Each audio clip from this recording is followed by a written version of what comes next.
Olá! Vamos mergulhar direto num assunto bem interessante. Imagina só, estamos no século XIII e um dos pensadores mais rigorosos da história, Tomás de Aquino, tem uma missão. Ele quer provar que a teologia é a rainha de todas as ciências. Só que ele tem um probleminha. A fonte principal dele, a Bíblia, é cheia de poesia, de imagens, de metáforas, e isso nos leva a um verdadeiro quebra-cabeça. Pois é, essa é a questão central.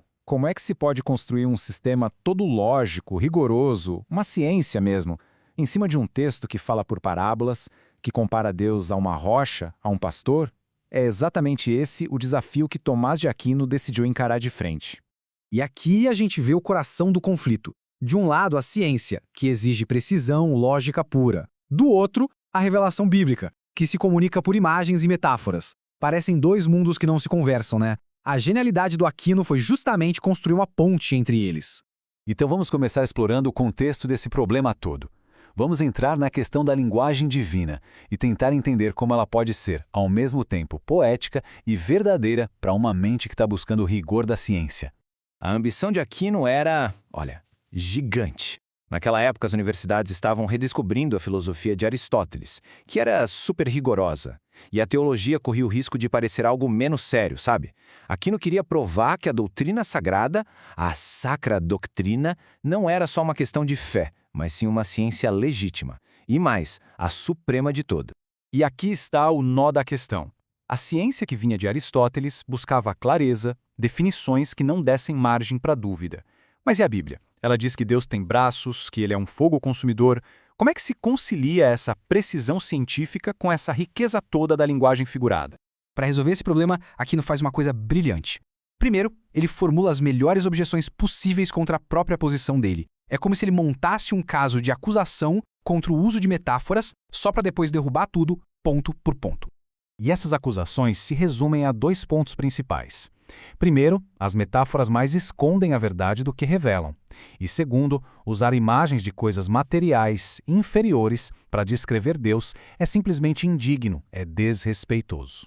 E a força dessa primeira objeção é bem interessante. Para pensar. Se o objetivo da doutrina sagrada é mostrar a verdade, por que Deus se comunicaria de um jeito velado? Por que usar símbolos ambíguos quando ele poderia ter usado uma linguagem filosófica, clara, direta? Parece que não faz sentido, né? A segunda objeção também é muito poderosa. Ela apela para a dignidade de Deus. Quer dizer, descrever o Ser Supremo, que é puro espírito, usando imagens de leões, rochas, até partes do corpo humano, isso não seria rebaixar o Criador ao nível da criatura? Para os críticos da época, isso soava quase como uma blasfêmia. E agora, vamos ver como Aquino vira o jogo. A defesa dele não se concentra em Deus, mas em nós. Ele muda totalmente a perspectiva, focando na natureza da mente humana e em como a gente aprende as coisas. Essa frase aqui é a chave de tudo. Ela resume a teoria do conhecimento de Aquino que ele herdou de Aristóteles. A gente simplesmente não consegue pensar em conceitos abstratos sem antes ter tido alguma experiência com os sentidos. A nossa mente não funciona de outro jeito. O processo funciona mais ou menos assim. Tudo começa com algo externo que atinge nossos sentidos. A partir daí, se forma uma imagem mental na nossa imaginação que Aquino chama de fantasma. E é só a partir dessa imagem concreta que o nosso intelecto consegue extrair uma verdade espiritual, abstrata. Sendo assim, as metáforas não são um obstáculo de jeito nenhum. Elas são a matéria-prima que a gente precisa para entender. Então, o ponto crucial é este. O uso de metáforas não é uma falha na comunicação de Deus. Pelo contrário, é um ato de compaixão, de pura pedagogia. Deus sabe que a gente precisa de imagens para entender, então ele se rebaixa, ele fala a nossa língua, ele se adapta aos nossos limites para conseguir nos elevar até ele. E tem mais, tem um aspecto social que é fundamental. Se a Bíblia fosse escrita numa linguagem super abstrata, metafísica, só uma pequena elite de intelectuais conseguiria entender. Mas a salvação é para todo mundo. As metáforas, por se basearem em experiências comuns, um pastor, um pai, criam uma linguagem universal, uma verdadeira democracia espiritual, onde todos, do mais simples ao mais estudado, têm acesso à verdade divina.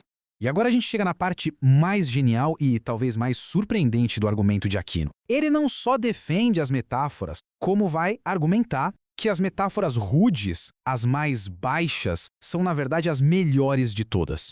Parece um paradoxo, não é? Por que seria melhor descrever Deus como um leão ou até mesmo como um verme, como diz um salmo, em vez de usar imagens nobres como sol ou rei.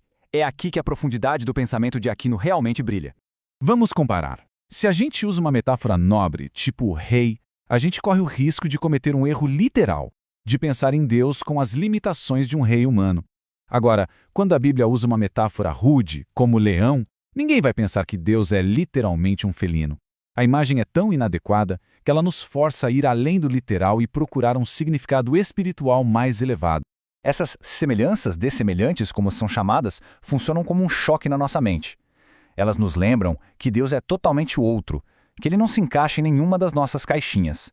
Elas protegem o mistério de Deus, impedindo que a nossa razão tente simplificar ou domesticar o que é infinito. E para fechar, vamos ver as implicações disso tudo.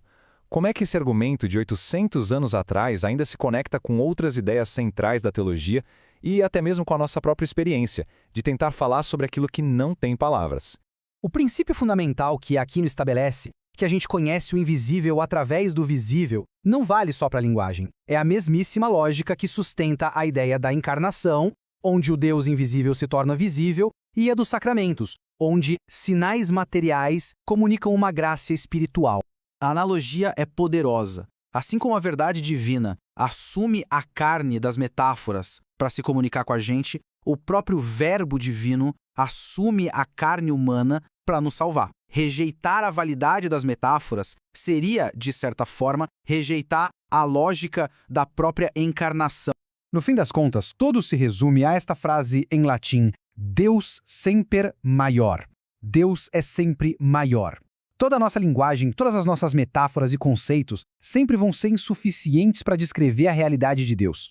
As metáforas são a nossa forma humilde de apontar para um mistério que nos ultrapassa completamente. E isso nos leva a uma reflexão final. Esse problema do Aquino não é só coisa da Idade Média. Todos nós, quando tentamos falar de amor, de justiça ou do sentido da vida, a gente acaba recorrendo a metáforas. Elas são as ferramentas que temos para tentar dar forma àquilo que, no fundo, é inexplicável. Que ponte será que estamos construindo entre o visível e o invisível em nossas próprias vidas?